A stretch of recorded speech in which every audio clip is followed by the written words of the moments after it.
पिछले वीडियो में हमने एकाधिकारात्मक प्रतियोगिता क्या होती है, मोनोपोलिस्टिक कंपटीशन क्या होता है, इसके बारे में विस्तार से जानकारी प्राप्त की। इस प्रतियोगिता में अनेक क्रेता और विक्रेता होते हैं और प्रत्येक विक्रेता विभेद वस्तु का विक्रय करता है जो अपने आप में एकाधिकार की स्थिति में होता है। आज के इस वीडियो में हमें देखेंगे कि मोनोपोलिस्टिक कंपटीशन होता है, उसमें मांग वक्र किस प्रकार का होता है। सामान्य रूप से मोनोपोलिस्टिक कंपटीशन में दो प्रकार के मांग वक्र होते हैं, जिसकी अवधारणा चैम्बरलिन के द्वारा दी गई। यही कारण है कि आज का इस वीडियो का टॉपिक रखा है एकाधिकारात्मक प्रतियोगिता में मांग वक्र की चैम्बरलिन की अवधारणा। चैम्बरलिन का यह मानना था कि एकाधिकारात्मक प्रतियोगिता में दो प्रकार के मांग वक्र होते हैं। एक मांग वक्र वास्तविक मांग वक्र होता है, जो वास्तव में विभिन्न इकाइयों को एक फर्म के द्वारा बेचा जाएगा तो किस सीमा तक वह प्राइस कम करने पर कितना बढ़ेगा। तो एक जो मांग वक्र होता है वो मांग वक्र बाजार मांग वक्र होता है। जो बाजार मांग वक्र है वो ये बताता है कि यदि फर्म के द्वारा कीमत कम की जाएगी तो सामान्य रूप से क्या होता है, एकाधिकारात्मक प्रतियोगिता में सभी फर्में प्रतियोगी होती है। इस कारण से यदि एक फर्म कीमत कम करती है तो अन्य सभी फर्में भी कीमत कम कर देती है। तो सामान्य रूप से यदि देखिए, अगर P1 मान लीजिए एक फर्म के द्वारा P2 कीमत पर वस्तु को बेचा जा रहा है तो Q1 बिकता है। अब अगर वो रेट कम करके P1 करती है तो अन्य सभी फर्में भी Q1 रेट कम कर देती है।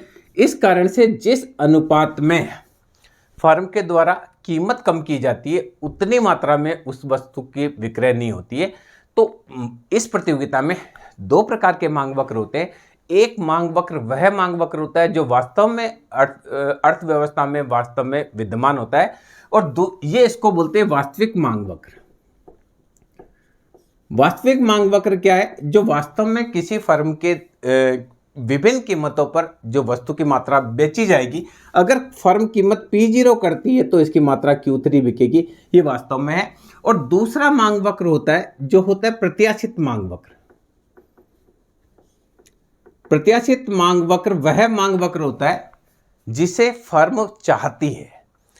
फर्म ये मानती है कि मेरे द्वारा कीमत कम की जाएगी तो अन्य फर्मों के द्वारा कोई भी उसमें परिवर्तन नहीं किया जाएगा, और फर्म ये सोचती है कि अगर वह थोड़ी सी भी कीमत को कम कर देगी, ये प्रत्याशित मांग वक्र है। प्रत्याशित मांग वक्र वह मांग वक्र होता है जिसे एक फर्म के द्वारा इच्छित माना जाता है।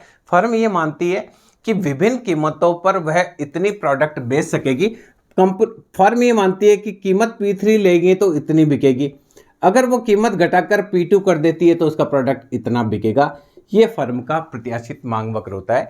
तो एकाधिकारात्मक प्रतियोगिता में चैम्बरलिन के अनुसार प्रत्येक फर्म के पास दो प्रकार के मांग वक्र होते हैं। एक मांग वक्र वह मांग वक्र होता है जो फर्म का प्रत्याशित मांग वक्र होता है। प्राय ये मांग वक्र, इसमें मांग की लोच इकाई से अधिक होती है, क्योंकि फर्म ये मानकर चलती है कि उसके द्वारा जो भी परिवर्तन किया जाएगा अन्य फर्मों के द्वारा उसका अनुसरण नहीं किया जाएगा। यानी अगर वह कीमत कम करती है तो अन्य सभी फर्में कीमत को कम नहीं करेगी। इस कारण से अगर वह कीमत कम करती है तो उसका प्रोडक्ट बहुत अधिक मात्रा में बिकेगा। तो इस प्रकार से जो ये प्रतियोगिता होती है, इस प्रतियोगिता में दो प्रकार के मांग वक्र होते हैं, जिसे पहले मांग वक्र को हम बाजार मांग वक्र बोलते हैं और दूसरे को प्रत्याशित। तो ये देखिए, ये फर्म का प्रत्याशित मांग वक्र है और दूसरा ये फर्म का जो मांग वक्र है वो बाजार मांग वक्र है। तो इसके वर्णन देखेंगे। प्रत्याशित मांग वक्र जो है, अब देखिए इसमें ये जो चित्र है इसमें आप देखेंगे कि ये दोनों ए बिंदु पर काटते हैं। इस ए बिंदु पर फर्म की उत्पादन की मात्रा होगी Q1 और फर्म के द्वारा प्राइस ली जाएगी P1। ये जो इस चित्र में जो DD मांग वक्र है ये फर्म का वास्तविक मांग वक्र है, जो आप देखेंगे कि अगर हम इसमें देखें तो मांग की लोच इकाई से कम होती है, जो ये बताता है कि जिस अनुपात में फर्म कीमत में परिवर्तन करेगी उससे कम अनुपात में उसके उत्पादन में परिवर्तन होगा। ये कीमत बहुत कम भी कर देती है तो सारी की सारी जो अन्य फर्में हैं वो फर्में भी इसका अनुसरण करेगी, क्योंकि उन फर्मों को लगेगा कि एक फर्म ने कीमत कम कर दी और यदि मैं कीमत कम नहीं करूंगा तो मेरा मार्केट शेयर वो फर्म ले लेगी। तो सामान्य रूप से इस प्रतियोगिता में क्या होता है, एक फर्म कीमत बढ़ाती है तो आवश्यक नहीं है कि सारी फर्में कीमत बढ़ाए, पर एक फर्म कीमत कम करती है तो सारी फर्में कीमत कम करती है। तो यहाँ क्या होता है, कीमत प्रतिस्पर्धा फर्मों में होती है। तो ये फर्म का वास्तविक मांग वक्र होता है। और दूसरा जो मांग वक्र है जिसे स्मॉल डी से बताया गया है, ये फर्म का प्रत्याशित मांग वक्र होता है। तो देखिए, अगर फर्म के द्वारा कीमत P0 की जाती है तो वास्तव में फर्म सोचती है कि मेरी बिक्री Q3 हो जाएगी, जबकि वास्तव में उसकी बिक्री बढ़कर क्या होती है, Q2 ही होती है। इस प्रकार से इस प्रतियोगिता में दो प्रकार के मांग वक्र प्रचलन में होते हैं। पहला मांग वक्र होता है जिसे हम वास्तविक मांग वक्र कहते हैं, और दूसरा होता है उसे प्रत्याशित मांग वक्र की संज्ञा दी जाती है। अब जैसे देखिए, मांग वक्र में विवर्तन की हम बात करते हैं। मांग वक्र में विवर्तन,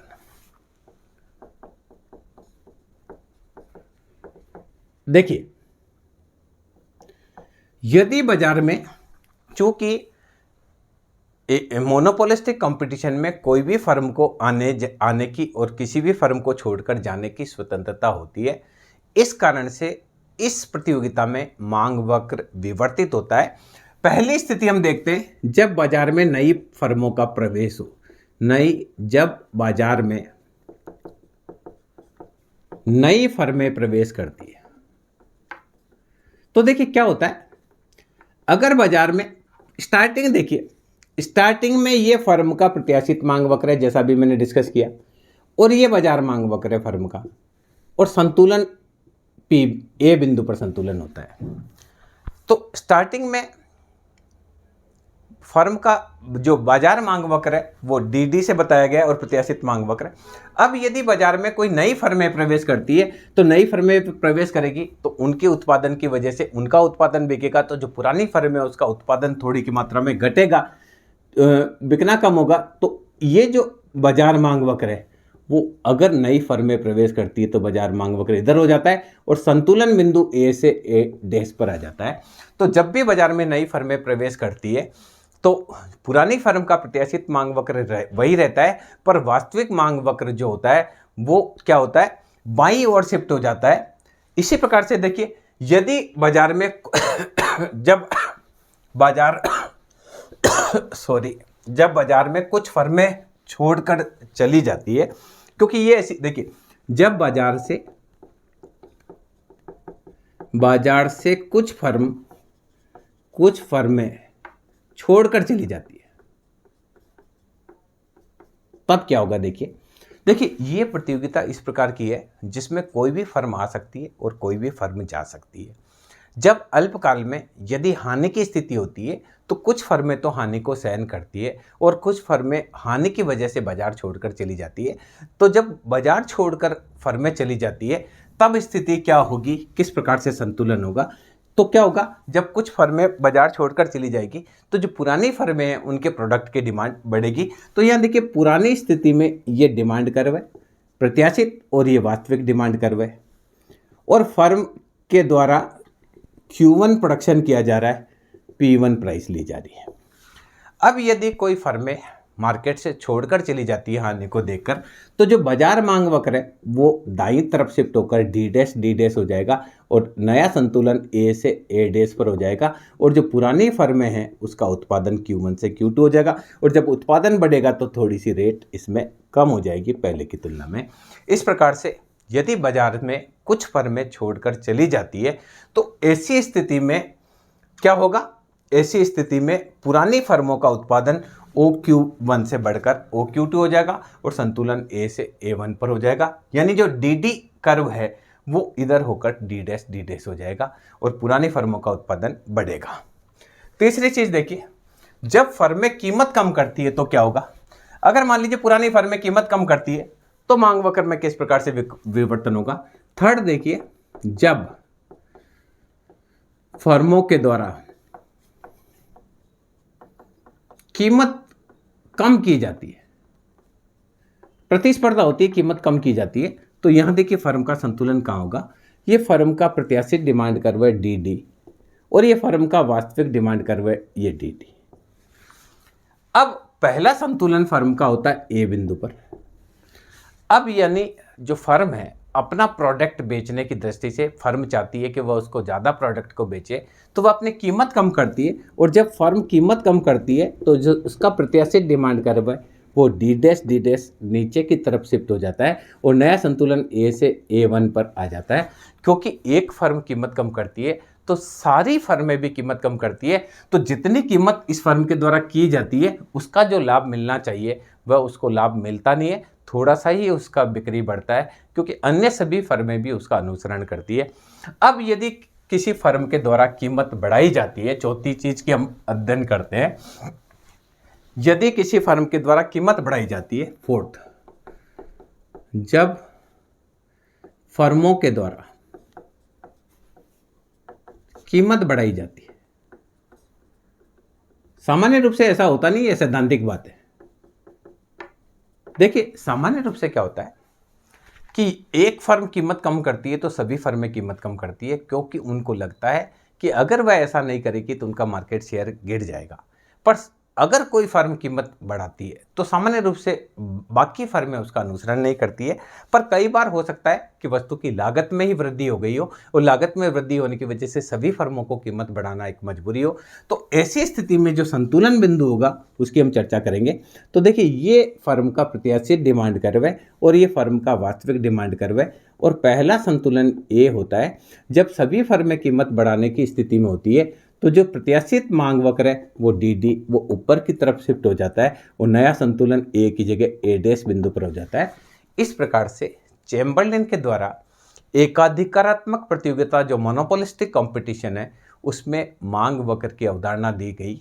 चैम्बरलेन का क्लियर मानना था कि फर्म के पास दो मांग वक्र होते हैं, एक मांग वक्र होता है जो वास्तव में उस फर्म का बाजार में विद्यमान होता है, और दूसरा मांग वक्र ये होता है जिसे कि फर्म के द्वारा इच्छित या कल्पित किया जाता है या माना जाता है कि उसकी डिमांड इतनी ज़्यादा बढ़ेगी। जिस स्थान पर ये दोनों मांग वक्र एक दूसरे को काटते हैं वहीं फर्म की कीमत और उत्पादन का निर्धारण होता है। तो मैं समझता हूँ इस वीडियो के माध्यम से आप समझ पाए होंगे कि किस प्रकार से एकाधिकारात्मक प्रतियोगिता में दो प्रकार के मांग वक्र बाजार में प्रचलित होते हैं। धन्यवाद।